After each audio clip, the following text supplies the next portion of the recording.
The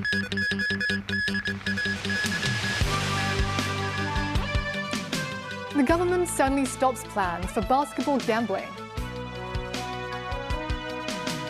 New procedures for investigating water seepage in private buildings.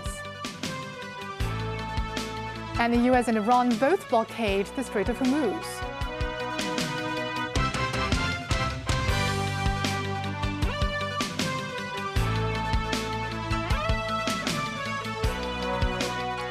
Good evening. Welcome to TVB News. The government announced the suspension of basketball betting plans after an amended betting duty ordinance was passed last year. Authorities said the decision is related to the emergence of prediction markets. Mimosa Ngai reports. In a statement on Monday, the government said the reason for suspending the plans of basketball betting is because of the prevalence of prediction markets, which could lure more residents to take part in illegal gambling. But what are prediction markets? Gained popularity in the US in 2024, prediction markets are platforms that allow individuals to trade shares or place bets on future events. This platform shows that people can bet on a wide array of affairs, such as the outcome of Peru presidential election, the winner of the 2026 World Cup. While prediction markets are not new, lawmaker Zhang Lingeng said individuals can place bets with cryptocurrency, making it difficult for the government to combat such activities. He said authorities need time to review their policy amid the prevailing betting situation. Speaking to the media on Tuesday, Secretary for Home and Youth Affairs Alex Mark said that the government is responsible by halting basketball betting. She said authorities cannot press ahead with the plan simply because the betting duty ordinance to legalize basketball betting was passed. Mimosa 9, TVB News. The government has launched new procedures for investigating water seepage in private buildings, incorporating technology to pinpoint the source of the leaks. Owners failed to address the issue will be charged the full cost of the probe. Samantha Lee reports. Many households are plagued by persistent water seepage, and Mr. Ma is one of them. After buying a luxury flat in North Point, he found leaks in his bathroom, leading him to file a complaint with the government 3 months later. He recalled the officers conducted an inspection and found humidity levels exceeding 35%. They also performed a downward test upstairs and confirmed the leak was coming from the drainage pipes above. Under the new system, authorities will introduce thermal imaging during the early stage to identify the source of seepage more accurately. If it is believed that the leak comes from an upstairs unit, a notice will be issued, requiring the owner to complete repairs within 28 days. If an owner is confirmed as the source, they will face a nuisance notice and be held liable for investigation costs, which is estimated to be over $17,000. The government expects the new process to issue repair notice within 14 days, a significant improvement over the current average of 71 days. The scheme is currently being carried out in 6 districts, with plans for a citywide pilot program by mid-year. Samantha Lee, TVB News. The trial for the Evergrande Group case opened in Shenzhen yesterday and today, with founder Hu Ka-yen pleading guilty in court. Hui was once considered one of China's richest persons. The Shenzhen Intermediate People's Court held hearings yesterday and today for the Evergrande Group case. The Evergrande Group is accused of illegally taking public deposits, fundraising fraud, illegally issuing loans, and corporate bribery, among other charges. Evergrande Real Estate is accused of fraudulently issuing securities.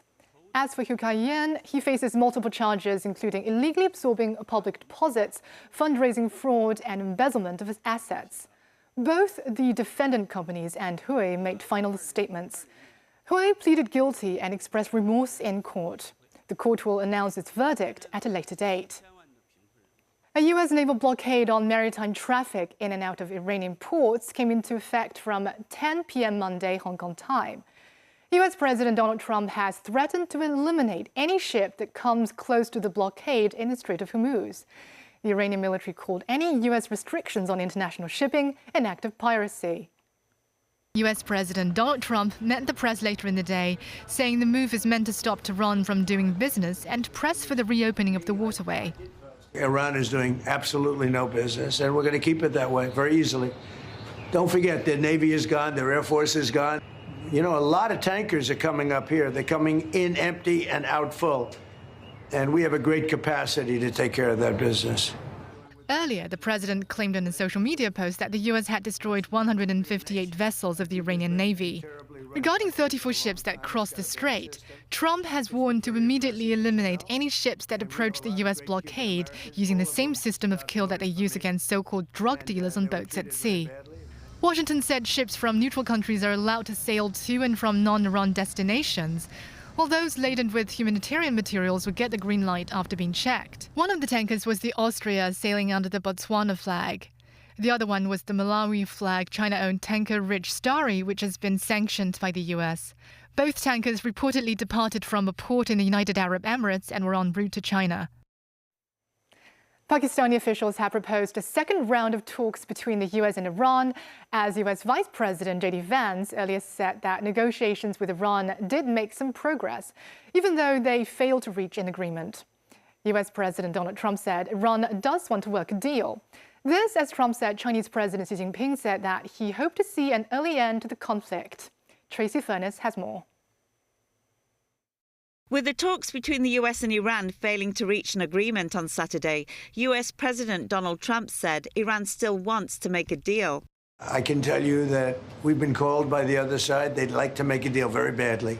This, as Trump said, he has not spoken with President Xi Jinping recently, but China's president has said he hoped for an early end to the conflict. We have a very good relationship with China. He would like to see this ended also. He certainly wants it ended. Everyone, I want to see it ended too, but we can't give a nuclear weapon to a group of people that have caused nothing but havoc for 47 years. According to US media, the US government is discussing details about holding a second face-to-face meeting with Iran before the temporary ceasefire between the two sides ends. The temporary ceasefire may be extended to allow more time if Iran is willing to continue negotiations with the US. A United Nations spokesperson said while no agreement was reached, the discussions underscored the seriousness of their engagement and is a positive step towards renewed dialogue. After weeks of destruction and distress, it is clear that there is no military solution to the current conflict in the Middle East. While no agreement was reached at the talks hosted by Pakistan between the United States and the Islamic Republic of Iran in Islamabad, the discussions themselves underscored the seriousness of their engagement and constituted a positive and meaningful step towards renewed dialogue. Given the deeply rooted differences, an agreement cannot be reached overnight, and the Secretary General calls on the talks to continue constructively in order for an agreement to be reached. At the same time, the ceasefire must absolutely be respected and all violations must cease. Tracy Furness, TVB News. The Secretary General of the Hezbollah militant group has urged Lebanon to step down from scheduled direct talks with Israel, set to take place in Washington, the first in decades. Naeem Qasem made these remarks in a televised address on the eve of the scheduled meeting between Lebanon and Israel's ambassadors to the U.S., as both sides set a framework for negotiations. The latest round of fighting was sparked by Hezbollah firing rockets into northern Israel on March the 2nd in solidarity with Iran. An Israeli government spokesperson told reporters Monday that Israel's upcoming talks with Lebanon will focus on disarming Hezbollah and establishing peaceful relations between the two countries. Israel and the Lebanese army have both been unable to forcibly disarm Hezbollah. And still ahead, suspected theft at a One for Court unit. New app for trams to help passengers. And a new leader and a new government in Hungary after election victory.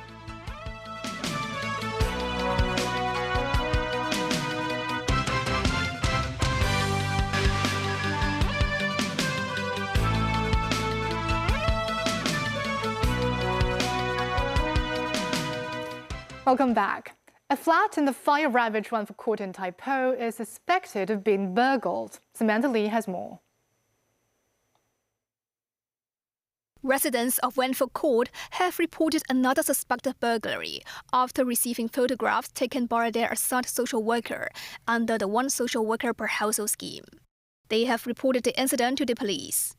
Miss Lee said her parents and younger sister lived on a high floor of Wang house, the building where the Wang food court fire first broke out.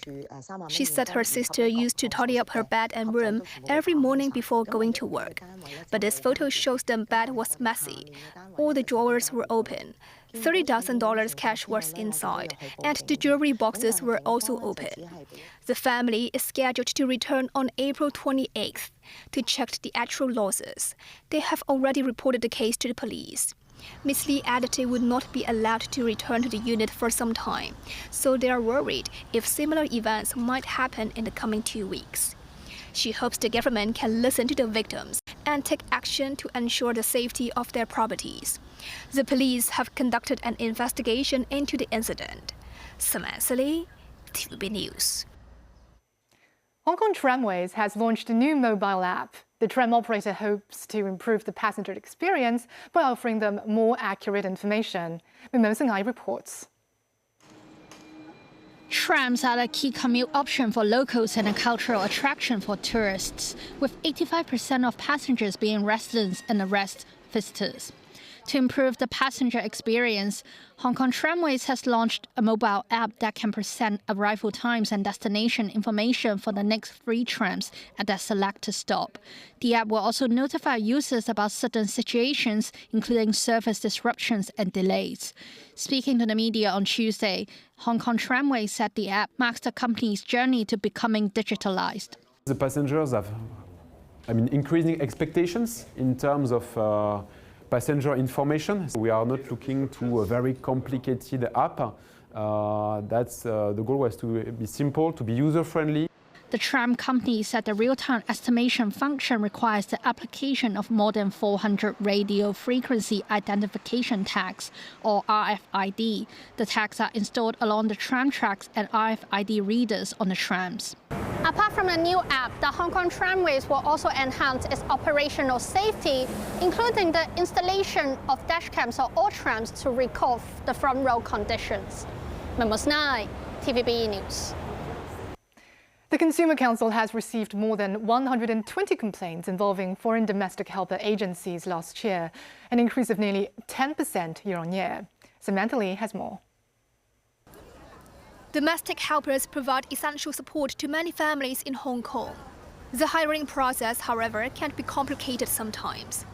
One complainant selected a foreign domestic helper last year with an arrangement for her to start work in October. However, in early October, the agency claimed the helper was unreachable and suggested replacing her with another. After the complainant waited until December, the second foreign domestic helper also failed to start work. The complainant requested a refund from the agency, but they refused. As the Consumer Council intervened, the company refunded half of the service fee. In another case, the complainant hired a foreign domestic helper after a video interview and paid a service fee of $16,500. However, the company later said they were unable to contact the helper.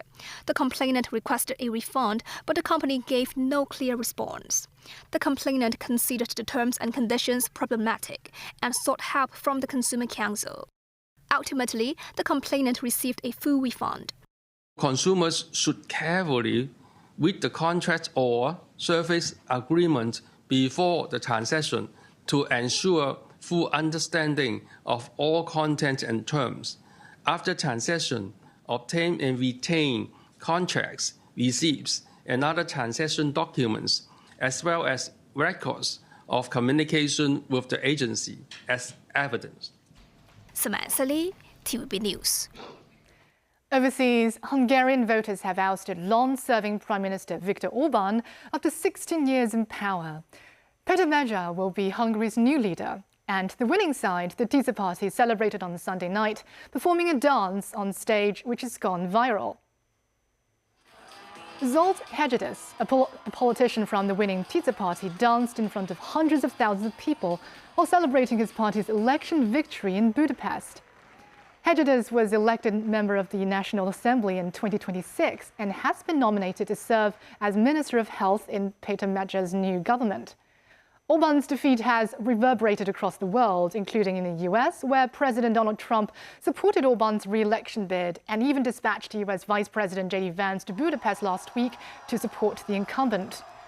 Magyar's victory could signal a shift in European politics that has been dominated by a far-right shift over the past decade, according to analysts. Magyar comes from a right-wing background, but has distanced himself from Orban's leadership.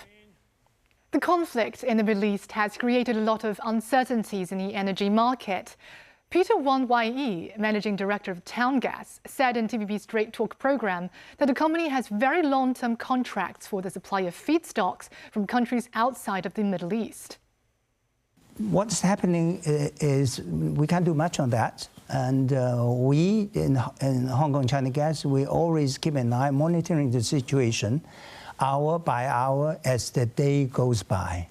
And luckily, Town Gas, when we manufacture Town Gas, we need two feedstocks.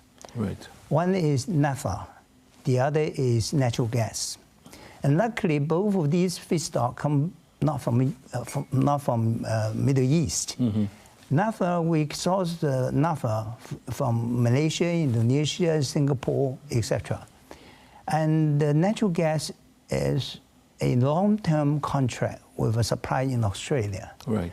The contract was signed in the year 2006. Wow, so 20 years ago. Exactly. It is a 25-year long-term contract. All right. And it is a take-or-pay contract. What does that mean? Take-or-pay means we have to buy certain quantity of natural gas, and the seller has to supply that quantity to us. It's confirmed, it's a contract for 25 years. Mm-hmm. And the price was basically determined in the year 2006. The Hong Kong Palace Museum, in collaboration with the Metropolitan Museum of Art in New York, will present a special exhibition starting tomorrow. It will showcase approximately 200 exquisite jewelry pieces. The vast majority are being exhibited in Hong Kong for the first time. The exhibition is divided into 5 sections, covering nearly 4,000 years of jewelry history. It will be Hong Kong's first large-scale exhibition to present the history of jewelry and ornamentation with such a broad perspective. Most of the collection comes from the Metropolitan Museum of Art. The exhibition will open tomorrow and run until October the 19th. Special exhibition tickets are required for admission, $150 for adults and $75 for children and seniors. And that's the news. Thank you for watching.